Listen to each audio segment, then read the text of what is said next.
ఇప్పుడు ఆ క్వశ్చన్, ఏ క్వశ్చన్ కోసం అయితే the nation wants to know అని అందరూ ఎదురు చూస్తున్నారు, ఆ క్వశ్చన్ అడిగేయమంటారా? వద్దండి.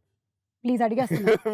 మీరు అడిగినా దానికి సమాధానం చెప్పడానికి నా దగ్గర సమాధానం లేదు. నేను ఏం అడుగుతున్నాను అనుకుంటున్నారు? ఆ క్వెషన్ కూడా అడగొద్దు. అందరికీ తెలుసు ఆ క్వెషన్ ఏంటో. ఆ క్వశ్చన్ అనుకుంటున్నారా? ఆ క్వెషనే. ఆ క్వశ్చన్ కాదు. ఆ క్వశ్చన్ కాదు. ఇప్పుడు సినిమా రిలీజ్ అయిన తర్వాత జనరల్లీ ఓ వెకేషన్‌కి వెళ్తారు.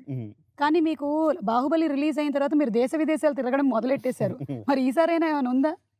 డెఫినెట్‌గా అండి. సినిమా రిలీజ్ అయిన ఒక 2 వారాలు ప్రమోషనల్ యాక్టివిటీస్ ఏదైతే అది దాని సినిమాకి సంబంధించిన 2 వారాలో, 3 వారాలో తెలీదు. అయిన తర్వాత డౌట్.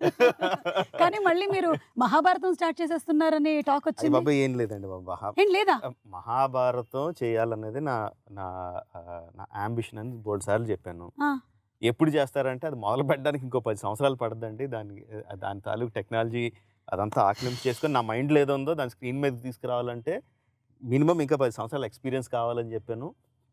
ఆ 10 సంవత్సరాల తర్వాత అసలు ఏమేమి వస్తాయి, ఏమేమి టెక్నాలజీలు వస్తాయి, ఏమి వస్తాయి కూడా తెలీదు.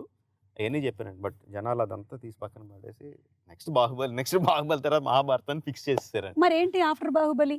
తెలీదండి. ఇంకా మీరేం డిసైడ్ చేయలేదు. వెకేషన్ అయితే మాత్రం కన్ఫర్మ్. అది మాత్రం ఉంది. బాహుబలి అయిన వెంటనే. తర్వాత ఏంటో అసలు ఆలోచించి ఓపిక కూడా లేదండి.